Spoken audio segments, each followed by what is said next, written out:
In this episode of Extraordinary Lives, I'm talking to Alastair Campbell. Alastair is a journalist, author, strategist, broadcaster and host of the popular podcast, The Rest is Politics. Alastair became a household name for his political roles during Tony Blair's leadership of the Labour Party. In May this year, he published his 18th book, But What Can I Do? A call to arms to people to get more engaged in politics. His book went straight to #1 in the Sunday Times bestseller list in the first week of publication, meaning that at that time, Alastair had both the #1 podcast and best-selling non-fiction hardback book in the UK. I can't think of anyone so closely related to UK politics that I would look forward to talking with as much as Alastair. This is undoubtedly for me down to his authenticity and how open and articulate he is about himself, particularly his mental health and his journey and what he's doing as a mental health advocate, making him so relatable. Authentic and relatable, words I simply cannot imagine using in a sentence about any other politician. I'm really looking forward to talking with Alastair.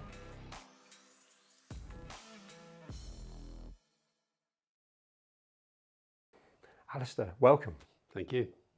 Tell me, who is Alastair Campbell? Well, there's lots of us. It's quite a common name. The one sitting here. Okay. I mean, look, I'll go to what it says on my website. Yeah. Writer, communicator, strategist. So I suppose that's how I see myself professionally. Personally, I think like all of us, I'm a very complicated, quite driven, quite obsessive, driven by things I really believe. Yeah. And people I really care about. That's about it, really. Yeah. As well as being a dad, well, husband. That's people I care about. Yeah. So, yeah, I think I've definitely... Yeah, I think the older I've got, the more I've realised that's probably what motivates me as much as anything. But I wonder whether some of that is because in my previous life, particularly when the kids were growing up, I wasn't maybe there as much as I feel I should have been. Yeah. And it's, you know, it's a bit late when they're into their 30s. Yeah, I can get that. Well, I'm in the trenches, 12 and Yeah. 13-year-old daughters. I was going to ask you that because at times with your life, and it's so multifaceted, right? How have you managed to juggle? How have you kept that kind of, you know, being yourself and time for yourself, husband, father?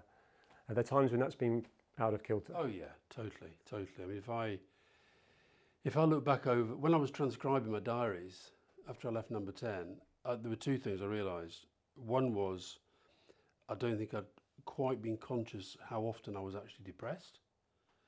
And the second was, I don't quite know how Fiona put up with it, looking back. Now, lots of people have really busy lives, and lots of people have pressure, and lots of people have jobs that feel like they're very, very kind of, you know, all-consuming. Lots of people. But I think the difference is that I had that allied to a personality that was never off, you know. So, and I think that's quite difficult to live with, and you're not conscious of it in the way maybe you should be. So, yeah, I think if Fiona wasn't as strong as she is and as principled and driven in a different way by the things that she believes, I think it would have been touch and go. Really, yeah. And it feels to me like the journey you've been on, where at a certain point a foot came off the gas, you got some time, you got some perspective, to then actually not just spend time yourself, but be really open about your own mental health. And you mentioned depression. What was the catalyst for that? Again, it's quite complicated, I think a lot of it was driven by my brother who had schizophrenia. I always wanted to campaign on mental health. And then I had my own experiences of depression. I had one episode of psychosis. Right. I had issues with drink. And I think what was happening is when I was working in frontline politics, working with Tony Blair, working in Downing Street, full on, I didn't feel it was my place to have my own agenda, as it were. But percolating away the whole time was, I think when I'm out of here, I'm not saying I was thinking this at the time, but I think this is what was percolating. When I'm out of here, I'm going to really get stuck into this mental health agenda. But then it was accidental, to be absolutely frank. I mean, the charities got in touch with me. They knew that I talked about my own stuff and my own history. So they got in touch with me, wanted me to kind of do stuff. And I was very resistant at the start because I was involved in a blood cancer charity. And I try and be strategic about that stuff, focus, deliver. But bit by bit, I did realise, I felt that a lot of the strengths that I had as a, the way I think, the way I campaign, I think they lent themselves to this mental health agenda. But then something really quite odd happened, is that I, out of the blue, had this idea for a novel called All in the Mind, and I was by that time seeing a psychiatrist very regularly, because I'd realised that once I got out of Downing Street, the depressions that I'd probably been dealing with in a previous life through drink, then through work, just keeping going, they kept coming. So there's me thinking, I've left the job, I'm under less pressure, but the depressions, if anything, were getting worse. So I started to see somebody, and really quite intense for quite a while. And I was on my bike one day, not far from here, up at the crematorium in Golders Green. And I was cycling by this crematorium, and there was a huge crowd outside, right? And I didn't stop, but I just decided that was the last scene in this novel I'm going to write, which I hadn't even had the idea for. And I then decided that was the funeral of a psychiatrist, and those hundreds of people were his patients who he'd helped, and his family didn't know anything about them. That was the initial thought. And then I just sort of got into it, and then I thought, this is, and then I finished it before I told anybody I was doing it. I didn't even tell Fiona I was writing it. It was like something that was just pouring out of me. And I sent it off to a publisher, and they really liked it. And then I thought, well, this could really make a bit of an impact. So then I decided to make a documentary about my own breakdown. And it's all really just sort of snowballed from that. Yeah. And then things like Jack that you know about come along, Just Ask a Question, and I get involved in that. I get involved with Rethink, with Mind, with Maytree, Suicide Sanctuary. You just get involved with these different organisations. And, how I see my role within it all is trying to move the dial on the debate. And I think we're having some success on that. Where I think we're less successful is persuading this bloody government that it actually matters. I was going to ask you that, because it does feel like, even just us having this conversation, you mentioned Jack, we're filming in the Jack Just Ask a Question studio now. Yeah. And clearly, you filmed on that. People can ask you questions from a lived experience point of view. But the government, it does feel like there's kind of a left hand, right hand, and a lack of consistency. I don't know when you felt a previous government, whichever one you choose, made the most progress. But right now, it's just clearly not a priority. And on the back of COVID, and on the back of interest rates, so many stressful situations, mental health really should be a priority, right? Well, I think that the Labour government, did make progress. I wish we could have done more? Definitely. We definitely made massive progress on the health service as a whole, and within that on mental health. I think what's happened since then, so for example, David Cameron came in, and Nick Clegg, to be fair, he really was serious about trying to get mental health up the agenda. He got the funding for Time to Change campaign, which was important. Cameron said it was a priority. Theresa May said it was a priority, but of course didn't last. And then since then, it's almost like it's just frittered away. Yeah, that's what it feels like. And I think what it is that they just underestimate. They underestimate how much better a country would be, would be, and over time how much money we would save if we invested in kids' mental health, their well-being, their welfare, genuinely looking after what goes on inside their heads. Yeah, because companies are investing totally in mental health in a massive way. So if you look at a political... Partly because I've been amazed how many of the banks get a very bad reputation for all sorts of justified reasons. But I've noticed how many of them are really kind of getting stuck in on this. And part of it's, because they want happier, healthier people working there. But the other reason is most of them had suicides during the crash. And that just opened their eyes up to the pressure that they were putting people under. And then the cost, not just the human cost, but for them, the financial cost. You get some big trader decides to jump off a building, they've got to go and find another one. They've got to pay him a lot of money as well, or her a lot of money. Yeah. So I think that changed things. But for the government, I mean, they don't even, at least Cameron and May talked the talk. This lot don't even talk it. No. You know, they weren't given the chance to see it through. I mean, and it feels like, a question I was going to ask you actually, it feels like when, someone new in power comes in, the roles that are given out don't necessarily suit the skills, the CV to the people that are giving it, which is probably where I struggle with politics in general. And actually, not being deliberately flattering, but where I think you are so relatable and authentic, because you speak your mind rather than, oh, will that sound right, or will that win any votes? That's what we're up against, right? We're up against... partly, but I mean, I'm not an elected politician, never was. I actually do think a lot of politicians could benefit from understanding. You see, I often get politicians saying to me, but you're the guy who made us do all that stuff, message, discipline, etc. And I will say, yeah, but what I never said was speak like a robot. What I never said was just say the same thing a million times. Yeah. Delivering the same message is not the same. I'm talking to you now. I'm saying things I've said for years. Okay, you got to keep saying them, and you got to keep saying them because you believe them, and they're coming from a place of real conviction.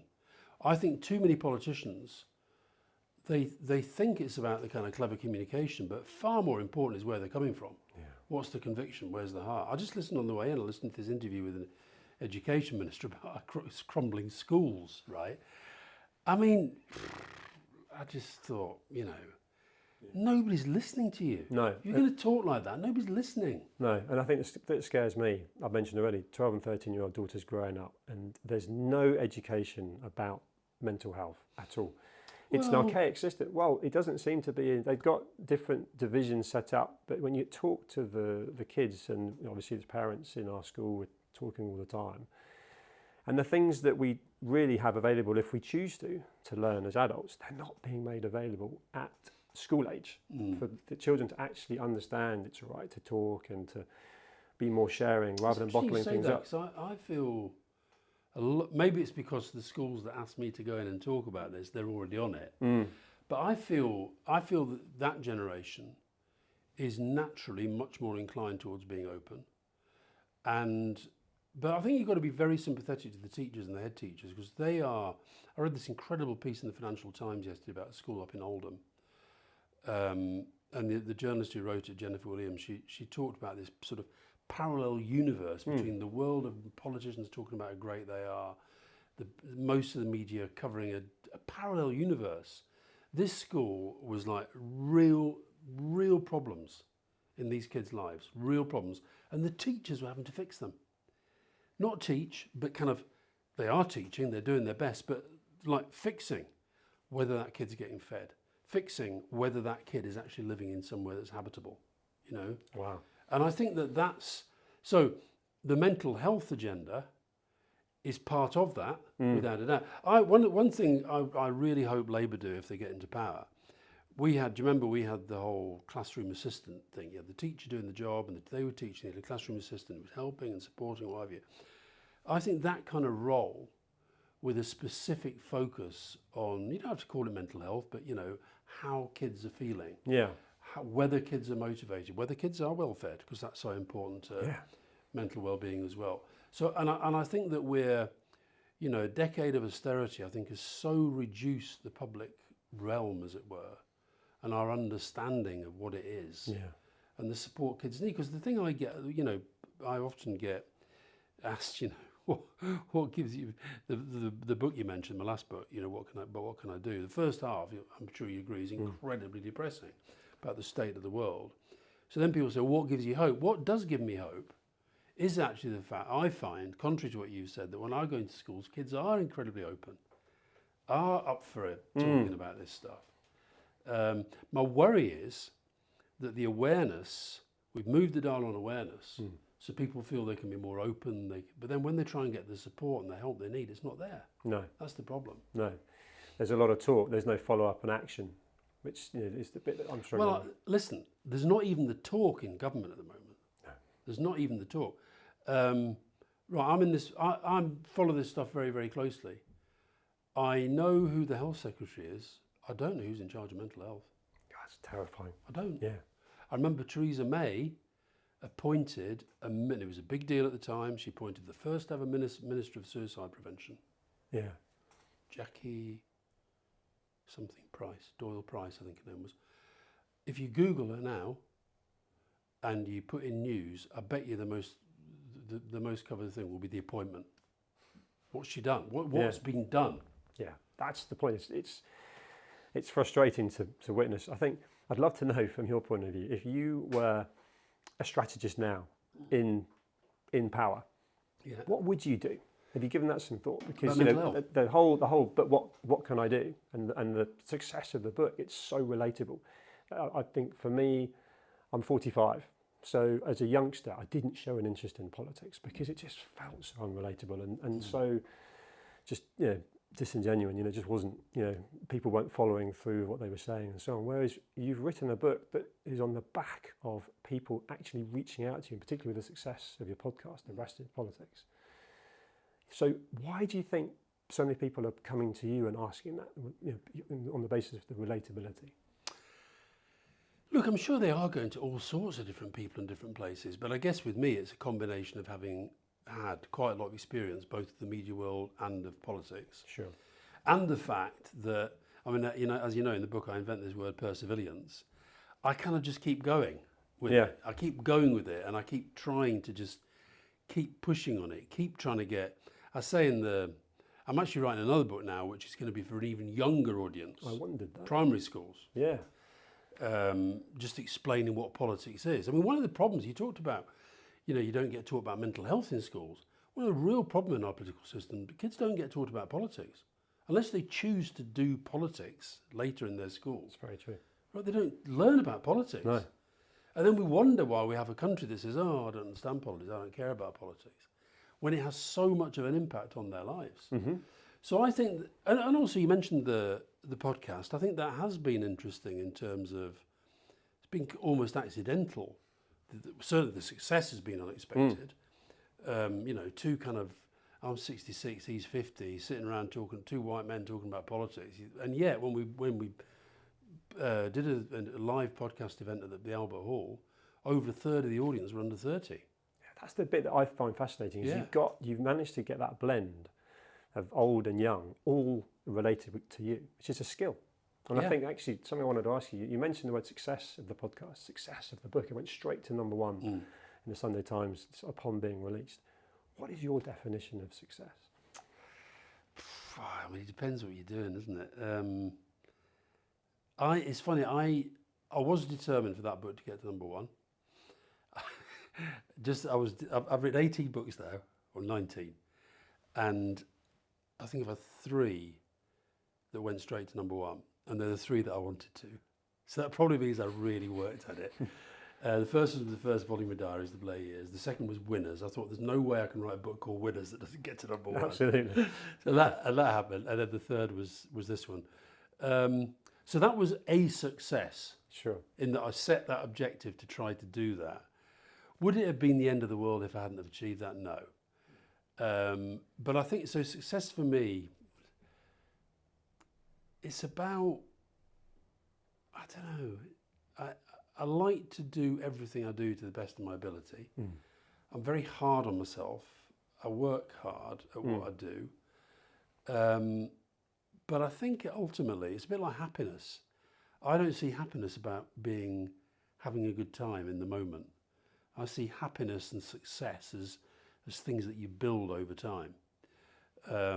So like, for example, in politics, we were very successful in that we won 3 general elections and I think did a lot of good change for the country. Okay.